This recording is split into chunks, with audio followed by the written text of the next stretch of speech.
Welcome students. तो आज हम पढ़ेंगे आगे का पार्ट जो हम कल ट्रांसलेशन जो हमने पढ़ी थी, तो हम आगे का पार्ट अब पढ़ेंगे। अब हम यूकैरियोटिक ट्रांसलेशन की बात हम कर लेते हैं। पिछली पे तो हमने प्रोकैरियोटिक ट्रांसलेशन हमने कर लिया था, देख लिया था। प्रोकैरियोटिक में IF1 IF2 IF3 ये इनिशिएशन फैक्टर्स वहाँ पे प्रेजेंट थे। और अब हम करेंगे यूकैरियोटिक ट्रांसक्रिप्शन। तो अब यहाँ देखते हैं यहाँ क्या क्या क्या हो रहा है, कैसे आगे सारा प्रोसेस जो है वो हो रहा है। Let's now see.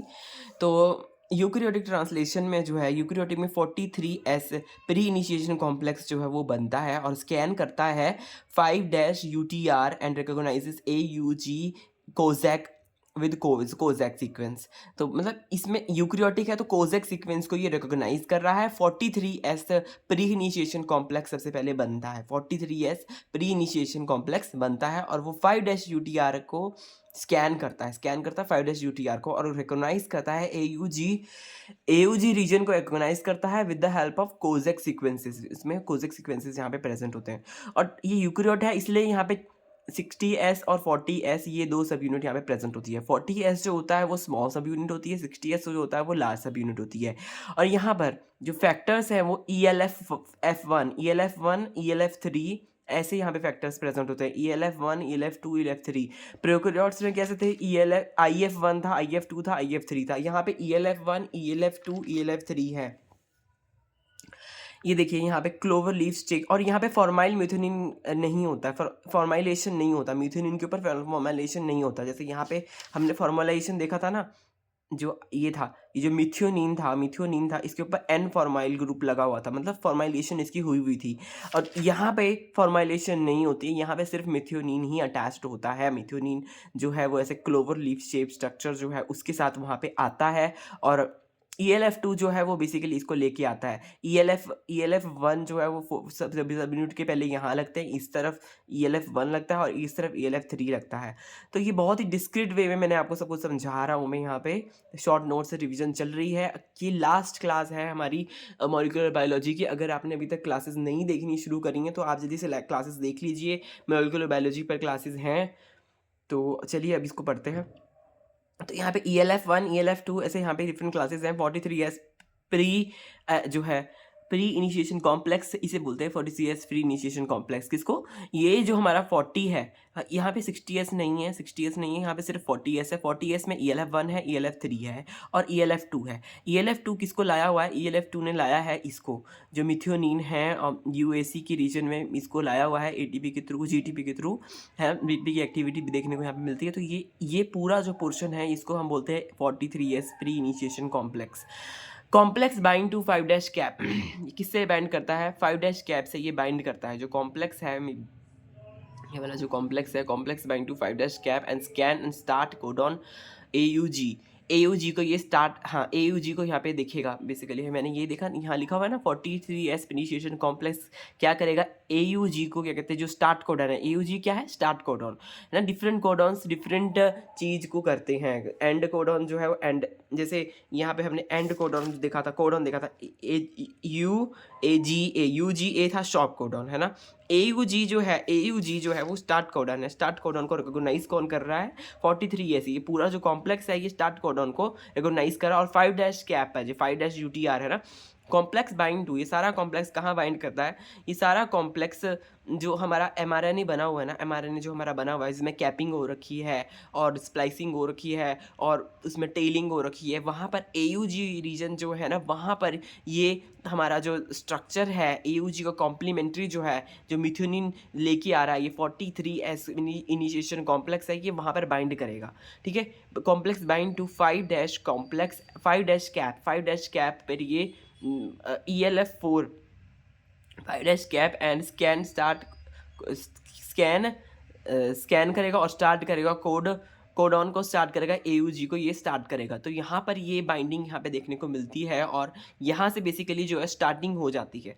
किसकी स्टार्टिंग हो जाती है, जो हमारे ये जो जुड़ रहे हैं है ना, डिफरेंट यहाँ पे राइबोसोम्स जुड़ रहे हैं और इन सब का पूरा स्ट्रिंग बनती है, फिर पूरा अमाइनो एसिड जो है वो बनते हैं। अमाइनो एसिड जो ये राइबोसोम यहाँ पे आके जुड़ा, पहले 40 एस आए, राइबोसोम्स यहाँ पे आके जुड़ा, पूरा कॉम्प्लेक्स है ये इसका, एक खाली 40 एस नहीं है, उसके साथ ELF1, ELF3, ELF2, GTP, methionine, ये सब कुछ यहाँ पर प्रेजेंट है और 43S इनिशिएशन कॉम्प्लेक्स इसको बोलते हैं और ये यहाँ पे आके जुड़ रहा है। यूएजी को के लेके आ रहा है, क्योंकि AUG के कॉम्प्लीमेंट्री UAG है तो उसको लेके आ रहा है। वो क्या है, AUG क्या है, UAG क्या है, एक प्रकार का अमाइनो एसिड है और ये mRNA पे ऐसे जुड़ते हैं, ये mRNA है बेसिकली। तो ये सब जुड़ रहे हैं, ये सब क्या बना रहे हैं, ये सब क्या बनाएंगे, अमाइनो एसिड की चेन जो आपस में क्या बनाती है आपको पता ही होगा, प्रोटीन बनाती है। तो फिर ये ऐसे ऐसे ऐसे ऐसे जुड़ के पूरी एक स्ट्रिंग ऑफ स्ट्रक्चर्स बनाएंगे जिसको बोलते हैं protein. Initiation factor release by 60S सब यूनिट। इनिशिएशन फैक्टर अब क्या आएगा, अब जब यहाँ पे अब क्या कहता है, इनिशिएशन फैक्टर जो है वो रिलीज हो जाएंगे 60S सब यूनिट से। और अब ये यहाँ पर 60S सब यूनिट, यहाँ पे तो पहले सिर्फ यही वाला आया था, 40S ही आया था, अब 60S भी इसके ऊपर आ जाएगा। देखिए अब 60S यहाँ पर आ गया है। E साइड है, P साइड है, A साइड है। जैसे हमने यहाँ पे देखा था 3 साइड्स होती हैं ना, E साइड, P साइड और A साइड। 70S के ऊपर ऐसे, सॉरी 60S के ऊपर यहाँ पे 3 साइड्स है, A side, B side, A side. ऐसे ही ए साइड से आएंगे, ई साइड से वो निकलते जाएंगे, ए साइड से आएंगे, निकल जाएंगे, ऐसे ऐसे पूरा प्रोसेस चलेगा। देखिए हमने कल पूरा अच्छा सा प्रोसेस जो है इसका देख लिया था कि जो हमारा ट्रांसलेशन का वाला पार्ट है प्रोक्रियोटिक, तो वही यहाँ पर बेसिकली प्रेजेंट है, वही यहाँ पे काम हो रहा है, क्योंकि थोड़ा सा बहुत डिफरेंसेस हैं, जो डिफरेंसेस मैंने आपको बता दिए है ना, वो डिफरेंसेस है, बाकी तो सेम काम ही है। जैसे पेप्टाइड फॉर्मेशन की एक्टिविटी यहाँ पे हो रही थी, अगर आपने क्लासेस नहीं देखी है लास्ट वाली तो आप ये जरूर देखें, तभी आपको ये समझ में आएगा। तो पूरे से यहाँ पे हमारे वो बन रहे थे, अमाइनो एसिड्स की पूरी लंबी लंबी चेन बन रही थी और फिर लंबी लंबी चेन बनते बनते बनते बनते बनते फिर क्या हुआ था, सब कुछ निकल गया था। ऐसे ही यहाँ पे यूकैरियोट्स में भी अब क्या होगा, जो मेन काम है बस स्टार्टिंग सेम है, स्टार्टिंग डिफरेंट है। स्टार्टिंग डिफरेंट कैसे है कि वहाँ पे फॉर्माइल मिथियोनिन काम कर रहा था प्रोकैरियोट्स के केस में, यहाँ पर मिथियोनिन ही काम कर रहा है, ओनली मिथ्योनिन ही यहाँ पर काम कर रहा है। और यहाँ पे 43 सब यूनिट है और 60 सब यूनिट है। वहाँ पर कौन सी सब यूनिट्स थी, वहाँ पे थी 2 सब यूनिट्स, वहाँ पे दूसरे वाली सब यूनिट्स वहाँ पे थी, यहाँ वहाँ पे 30S और 70S सब यूनिट वहाँ पे प्रेजेंट थी। तो यहाँ पे 2 सब यूनिट यहाँ पे प्रेजेंट है। तो ऐसे ही यहाँ पे initiation factor release by 60S सब यूनिट एंड बाइंड, और फिर यहाँ पे 60S सब यूनिट ऐसे ऐसे बाइंड करेगा। तो यहाँ पर हमारा मिथ्योनिन है, फिर ये दूसरे अमाइनो एसिड्स को लेके आएगा, दूसरे अमाइनो एसिड्स को लेके आएगा तो क्या होगा, पेप्टाइड बॉन्ड की फॉर्मेशन होगी, मिथ्योनिन, एलेनिन, ऐसे ऐसे डिफरेंट जितने भी पेप्टाइड बॉन्ड है, पेप्टाइड बॉन्ड यहाँ बनता है। 23S एक्टिविटी देखी थी ना हमने, 23S activity peptide bond formation करवाती है, 23S एक्टिविटी ये हम प्रोकैरियोट्स में देखा था। तो यहाँ पर भी वही एक्टिविटी की वजह से पेप्टाइड बॉन्ड की फॉर्मेशन हो रही है।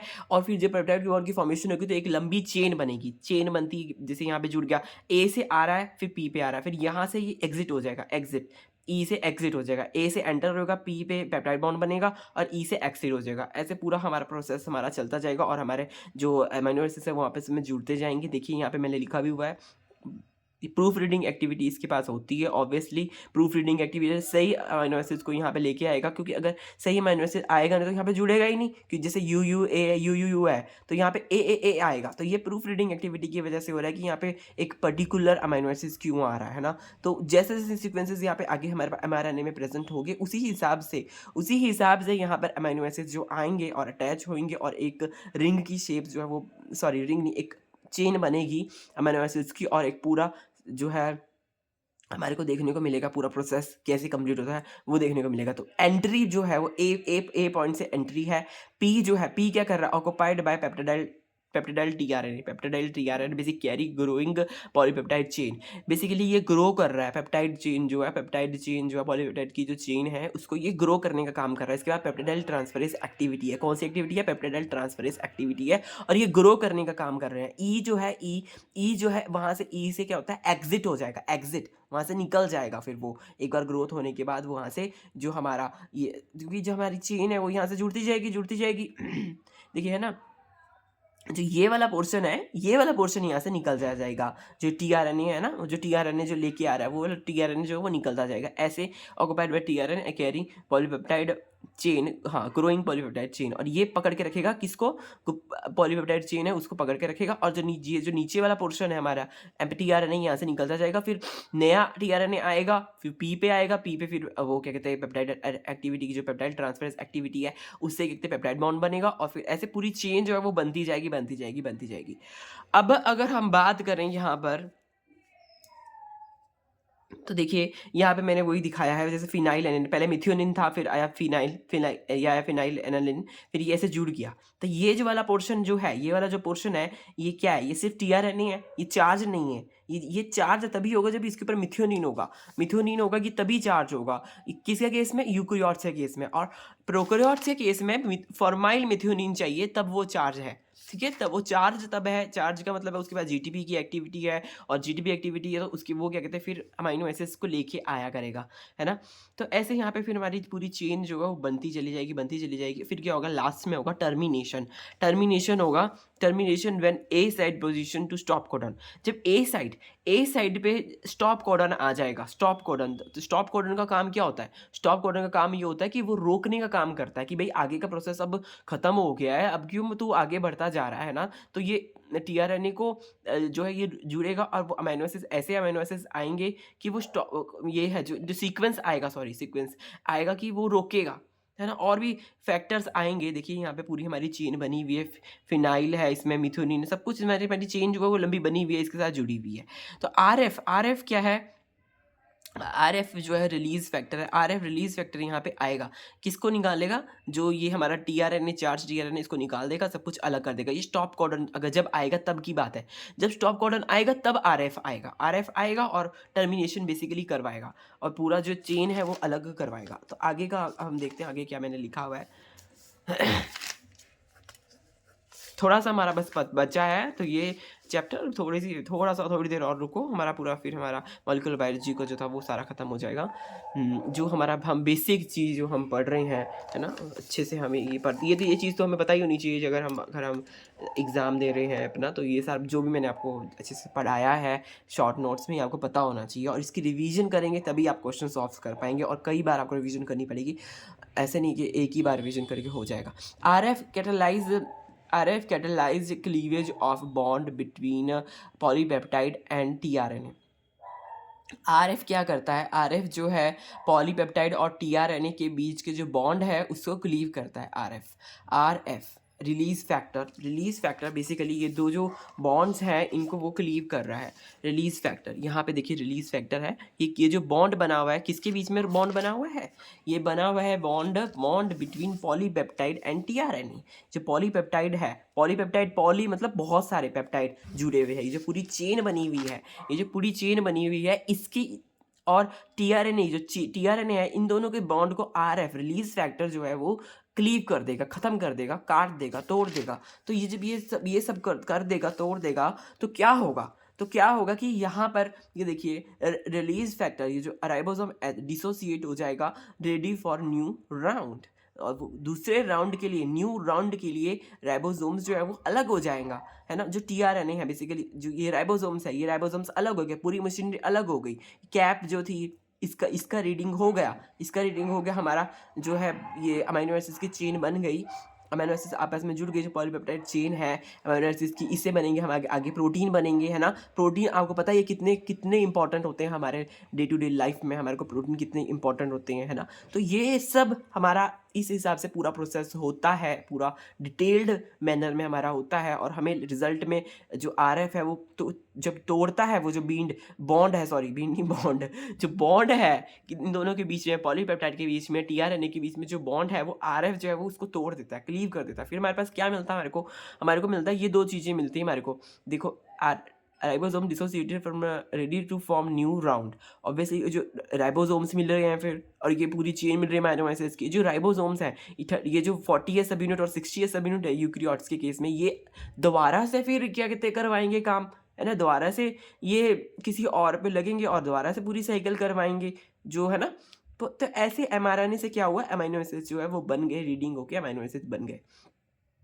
तो ये हमारा हो गया सारा कंप्लीट ट्रांसलेशन का पार्ट, और इसके साथ हमारा जो है सब सारा जो पार्ट थे जो हमने पढ़े, पहले हमने हिस्टोन वाला पार्ट पढ़ा, जब हमने मॉलिक्यूलर बायोलॉजी की जो शॉर्ट नोट से रिवीजन करी, स्टोन वाला पार्ट पढ़ा, फिर हमने रेप्लिकेशन पर आए, फिर हम आए रिपेयर पर, फिर हम आए ट्रांसक्रिप्शन पर आए, फिर हम ट्रांसक्रिप्शन में प्रोकैरियोटिक ट्रांसक्रिप्शन पढ़ा, यूकैरियोटिक ट्रांसक्रिप्शन पढ़ा हमने, फिर हम उसकी रेगुलेशन में आए, फिर हमने देखा स्प्लाइसिंग देखी, क्योंकि ट्रांसक्रिप्शन बहुत बड़ा है, स्प्लाइसिंग देखी और कैपिंग देखी, ये सब देखा हमने। और फिर हमने क्या देखा, फिर हमने क्या कहते हैं, जो लैक ऑपरॉन, ट्रिप्टोफैन ऑपरॉन जो ट्रांसक्रिप्शन को रेगुलेट करते हैं वो देखे हमने।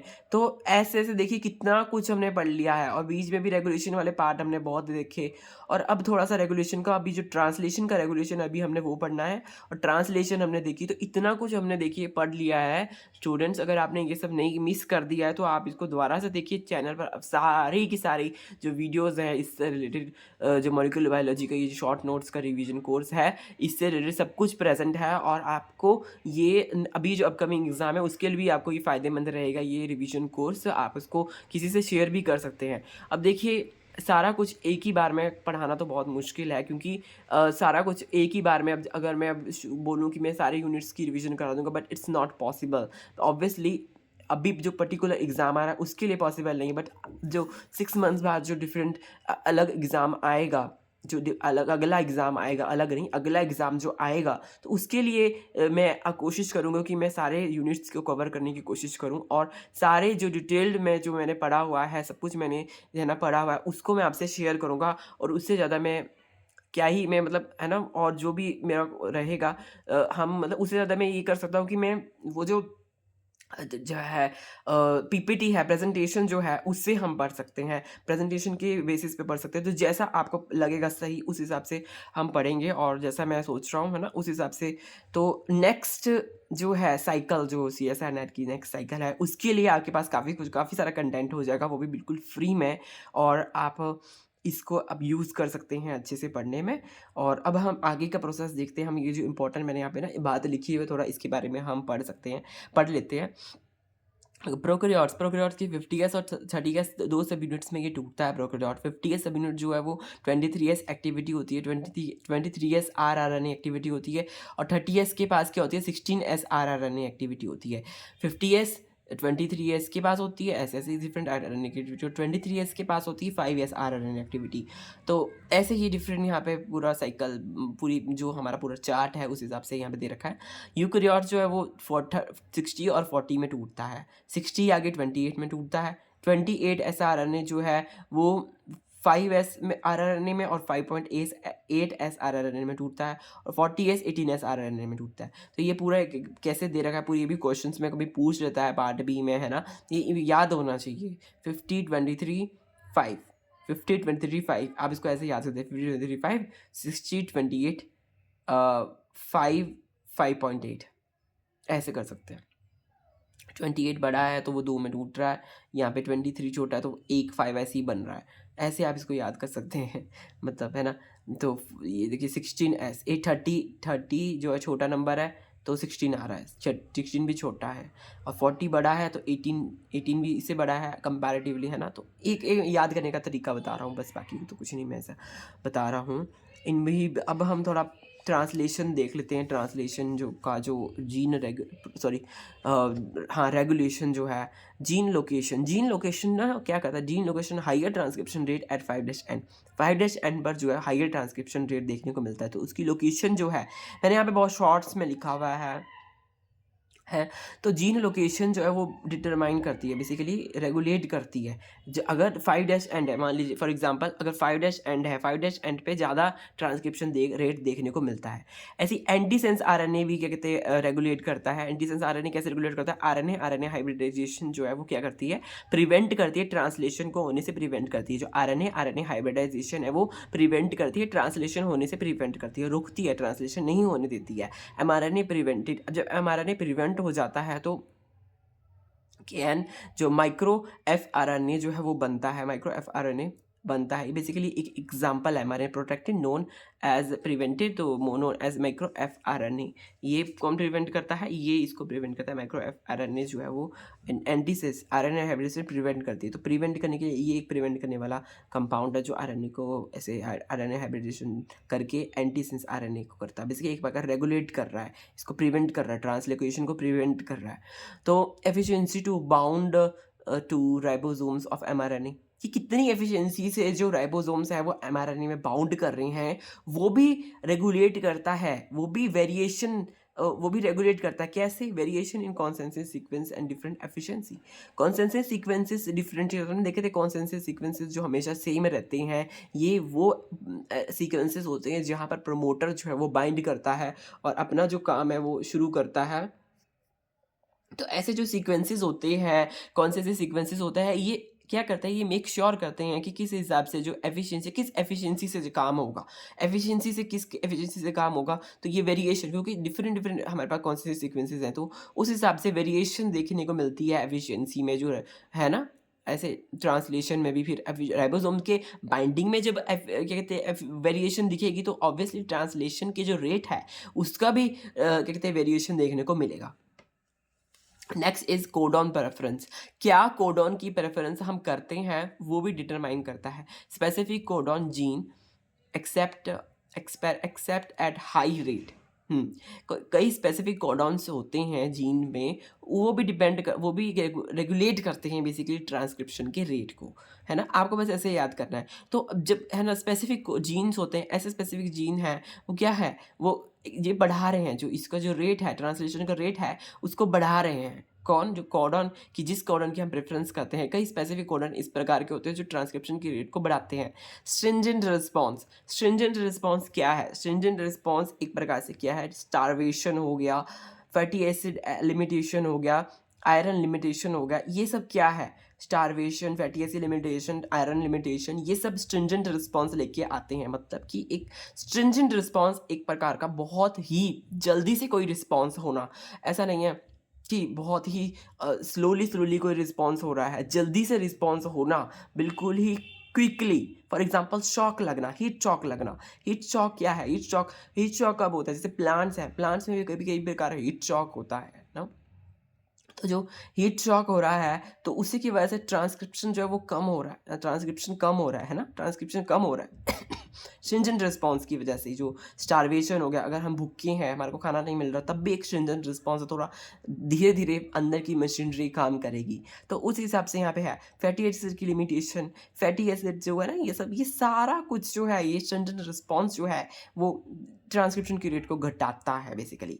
एटीन्यूएशन हमने अभी देखा था लैक ऑपेरॉन के, सॉरी, ट्रिप्टोफैन अपेरॉन के केस में हमने देखा था। ट्रिप्टोफैन अपेरॉन के केस में हमने देखा था कि कैसे फिजिकल वीकनिंग की जाती है एमआरएनए की, और उसकी वीकनिंग करके ऐसा उसको बना दिया जाता है कि वो किसी फंक्शंस का ही नहीं रहता है, उसके अंदर की कैपेबिलिटी ख़त्म हो जाती है अपने आप को बनाने की। पूरा जो आगे का जो वो है, जो हमने देखा था, अभी मैं आपको फिर से दिखा देता हूँ चाहे तो पूरा, ताकि आपको अच्छे से समझ में आए एटीन्यूएटेड एमआरएनए का क्या क्या क्या वहाँ पे रोल था। एटीन्यूएशन जब होती है, जब वो रुक जाता है बेसिकली, आगे है ना कम बनता है। देखिए एटीन्यूएशन एमआरएनए जो है स्ट्रक्चर नॉन जीन, हाँ स्ट्रक्चर जीन जो है वो ट्रांसक्राइब ही नहीं होते, फास्टली सब कुछ हो जाता है। एटीन्यूएटेड कंप्लीट लीडर पेप्टाइड बनता है, fastly hair lip twin loop आ जाता है। तो बेसिकली क्या है, negatively reduce form of mRNA. Attenuation क्या है, एक प्रकार से नेगेटिवली रिड्यूस कर रहे हैं एमआरएनए की फॉर्म को, rather than completely they are blocking.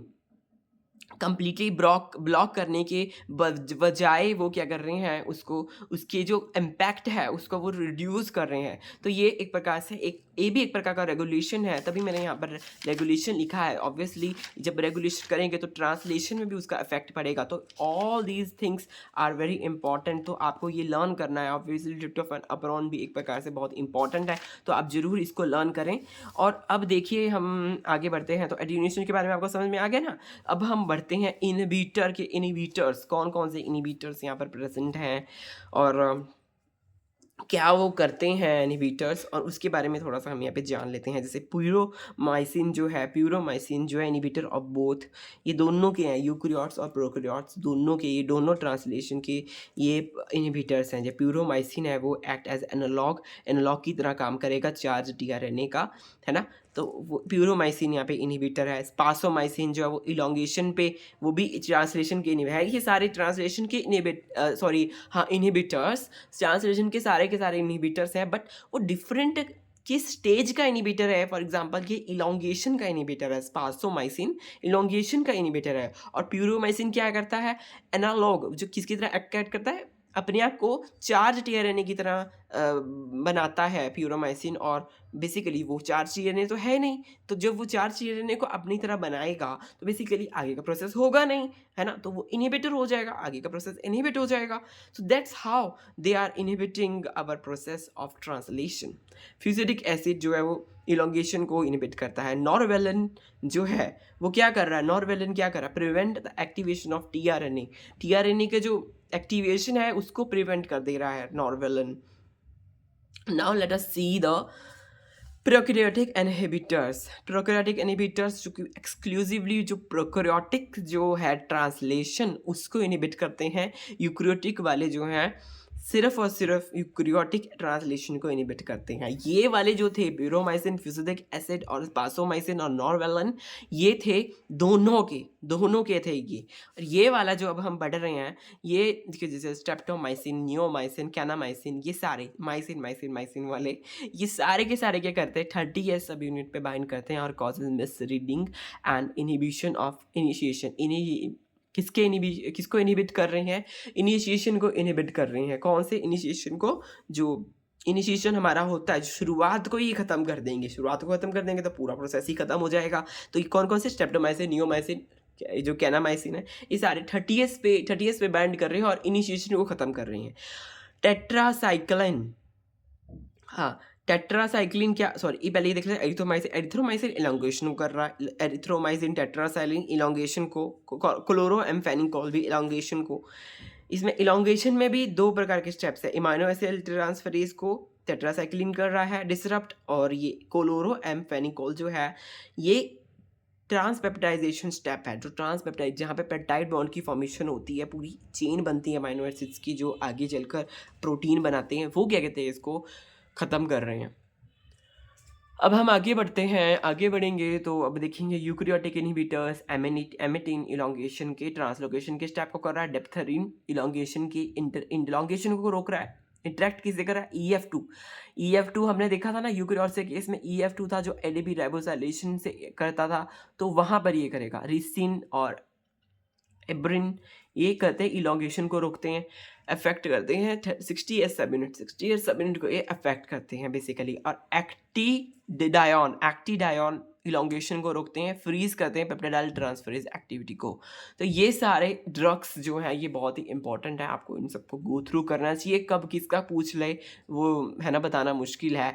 जैसे रिसिन, एब्रिन ये इलोंगेशन करता है, डिप्थरिन ये थोड़ा इंपॉर्टेंट है, कई बार पूछे हुए। टेट्रासाइक्लिन, क्लोरोएम्फेनिकोल ये भी पूछा हुआ है, इलोंगेशन करता है।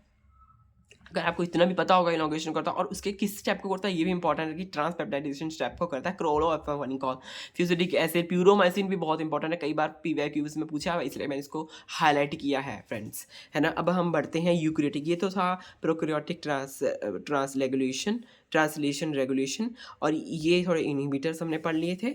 और अब हम पढ़ते हैं यूकैरियोटिक ट्रांसलेशन कंट्रोल जो है बेसिकली वो किस हिसाब से होता है, क्या क्या है। फॉस्फोराइलेशन से होता है या फिर इंटरेक्ट करेगा RNA बाइंडिंग प्रोटीन से।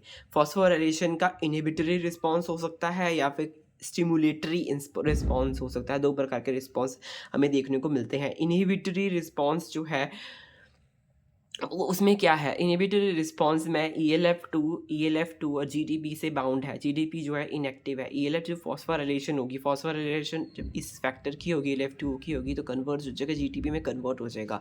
GDP जो है वो इनएक्टिवेशन है इसकी, block exchange GDP and block, और वो GDP को एक्सचेंज करेगा और रोक देगा। ट्रांसलेशन इनहिबिटेड, ट्रांसलेशन जो है वो इनहिबिट हो जाएगी, ट्रांसलेशन खत्म हो जाएगी, रुकेगा, आगे का प्रोसेस होगा ही नहीं। किसमें ये पाया जाता है, बेसिकली किससे हुआ, फॉस्फोराइलेशन में क्या किया, फॉस्फोराइलेशन ने यहाँ पर इनहिबिटरी काम किया। जब यहाँ पे फॉस्फोराइलेशन हुआ, ELF2 का जब हमने फॉस्फोराइलेशन किया तो उसने रोका, उसने किसको रोका, उसने ट्रांसलेशन होने से रोका। तो ऐसे ये एक प्रकार का रेगुलेशन है, हमने इनहिबिट भी करवाना है, हमने स्टिमुलेट भी करवाना है, जहाँ पे जिस प्रकार की ज़रूरत है उस प्रकार से रेगुलेशन होना है। तो फिर यहाँ पर देखिए, यहाँ पर फॉस्फोराइलेशन हुई, फॉस्फोराइलेशन के भी दो हिसाब से हो सकता है, स्टिमुलेशन और इनहिबिशन और स्टिमुलेशन। तो फॉस्फोराइलेशन जो है रोक रहा है, और एक जगह है इस वाले केस में वो है वो स्टिमुलेट भी कर रहा है। ठीक है, तो जो रोक रहा है वो देख लीजिए, reticulocytes in absence of heme, reticulocyte in absence of heme, heme के एब्सेंस में जो रेटिकुलोसाइट्स है वो वहाँ पर ये प्रोसेस जो इनहिबिटेड रिस्पॉन्स है फॉस्फोराइलेशन का वो देखने को मिलता है। ELF2 जो हमने देख लिया, पूरा हमने देख लिया। अब हम देखते हैं स्टिमुलेटरी रिस्पॉन्स कि फॉस्फोराइलेशन स्टिमुलेट कैसे कर रहा है। इंसुलिन, इंसुलिन के केस में ये करता है एपिडर्मल, क्या है, इंसुलिन एपिडर्मल ग्रोथ फैक्टर है। इंसुलिन ग्रोथ फैक्टर एक प्रकार का epidermal growth factor EGF bind two receptor, ये रिसेप्टर से बाइंड करेगा। जब ये बाइंड करेगा, EGF बाइंड करेगा, तो क्या होगा, activate Ras MAP kinase, Ras MAP kinase को एक्टिवेट करेगा। फिर क्या होगा, फेज 1 का फॉस्फोराइलेशन हो जाएगा। फेज 1 का जब फॉस्फोराइलेशन हो जाएगा तो क्या होगा, तो जब ये फॉस्फोराइलेशन को, तो ये स्टिमुलेटरी है बेसिकली, है ना, स्टिमुलेट हो रहा है, ये स्टिमुलेट हो रहा है। यहाँ पे रुक रहा था फॉस्फोराइलेशन की वजह से, यहाँ पे स्टिमुलेट होगा। यहाँ पे देखिए काइनेज जो है, काइनेज क्या कर रहा है, फॉस्फोराइलेशन करवा रहा है इसकी फेज 1 की, और ELF4 जो है फ्री हो रहा है। ये फेज 1 जो है यहाँ से निकल जा रहा है, फॉस्फोराइलेशन हो रही है, फेज 1 यहाँ से निकल जा रहा है, ELF फ्री हो रहा है। ELF जब फ्री हो रहा है, और ELF का रोल तो हमने देखा था, ट्रांसलेशन करवाता है ELF4, ये ट्रांसलेशन का फैक्टर है। तो ये ELF क्या कर रहा है, ट्रांसलेशन करवा रहा है। तो ऐसे यहाँ पर इंसुलिन का फैक्टर जो है वो स्टिमुलेटरी रिस्पॉन्स करवाता है फॉस्फोराइलेशन के थ्रू। तो हमने पूरा देख लिया, पूरा एग्जाम्पल। अगर आपको नहीं समझ में आ रहा है, आपको रिपीट कर सकते हैं। Next we are going to see this interaction of RNA binding protein. RNA binding protein कैसे इंटरेक्शन करवाता है, स्टिमुलेशन करवाता है, इनहिबिशन करवाता है। स्टिमुलेशन कैसे करवाता है, आयरन रिस्पॉन्स एलिमेंट IRE जो आयरन रिस्पॉन्स एलिमेंट है 3' पे ये प्रेजेंट होता है। IRE इसको बोलते हैं इन TFR mRNA, जो TFR transcription TFR mRNA have AU rich regions. इसके पास कैसे रीजन्स हैं, इसके पास AU रिच रीजन्स है, प्रमोट करते हैं mRNA की डिग्रेडेशन को, ये प्रमोट करते हैं mRNA की डिग्रेडेशन को, ये प्रमोट करते हैं at low iron concentrations. Low iron concentration में ये परफॉर्म करते हैं at low iron concentration. IRE यहाँ पे क्या हो रहा है, यहाँ पे इंटरेक्शन जो RNA बाइंडिंग प्रोटीन की इंटरेक्शन है वो स्टिमुलेशन लेके आएगी। उसका एग्जांपल हम पढ़ रहे हैं, आयरन बाइंडिंग प्रोटीन जो है उसके बाद AU रिच रीजन्स है, प्रमोट करते हैं डिग्रेडेशन ऑफ mRNA। तो जब एट लो आयरन कंसनट्रेशन, जो आयरन की कंसनट्रेशन जब लो होगी तो आयरन IRE जो आयरन रिस्पॉन्स एलिमेंट है और जो BP जो बाइंडिंग प्रोटीन है वो बाइंड करेंगे IRE एलिमेंट से and inhibit degradation, result in increase of TFR mRNA। तो ऑब्वियसली ट्रांसक्रिप्शन जो है वो देखने को मिल गया, है ना, यहाँ पे ये ट्रांसक्रिप्शन देखने को मिल गया। तो ये थोड़ा सा यहाँ पे लिखा हुआ है, जब लो कंसनट्रेशन है आयरन की तब वो इससे बाइंड कर रहा है, स्टिमुलेशन हो रही है। स्टिमुलेशन कौन सी इंटरेक्शन, RNA जो RNA बाइंडिंग की, RNA जो प्रोटीन से, RNA और प्रोटीन के इंटरेक्शन यहाँ पे हो रही है। बेसिकली ये RNA है और प्रोटीन है, RNA और प्रोटीन का जब इंटरेक्शन होगा, आयरन प्रोटीन का इंटरेक्शन होगा, तो भी ये देखने को मिलेगा, ये वाला एग्जाम्पल देखने को मिलेगा।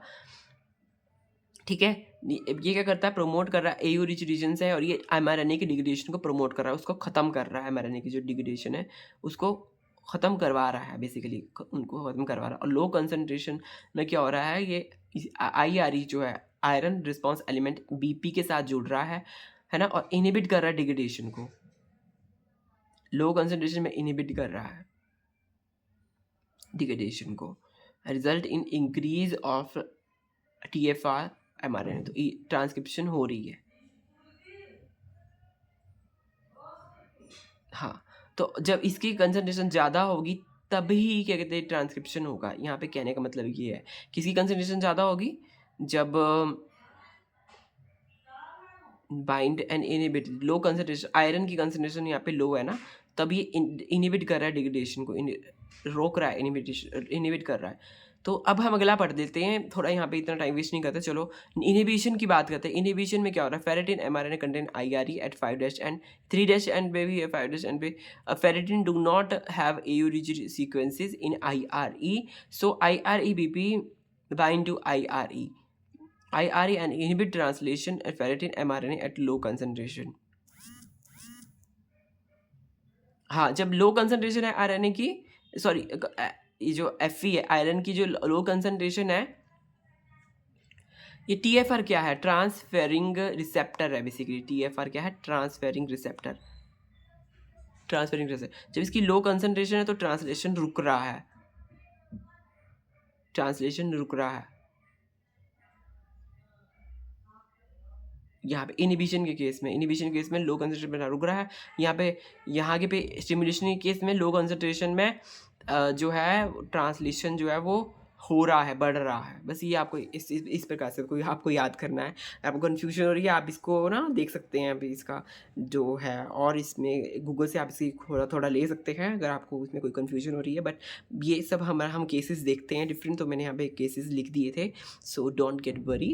अगर आपको कुछ कन्फ्यूजन है आप अपने एंड पर इसको कर सकते हैं। और देखिए मैंने अपने एंड पर अपनी साइड से मैंने सब कुछ करवा दिया, सारी रिवीजन होगी। ये जो पीछे के थोड़े से एक्स्ट्रा नोट्स है, ये हमने अब जो टॉपिक था उस हिसाब से हमने ये पढ़ लिए हैं। तो आज का हमारा ये टॉपिक जो है ये ख़त्म हो चुका है। आज का क्या, हमारा अब पूरा ही जो यूनिट था उसकी जो रिवीजन थी हमने कर ली है शॉर्ट नोट्स के थ्रू।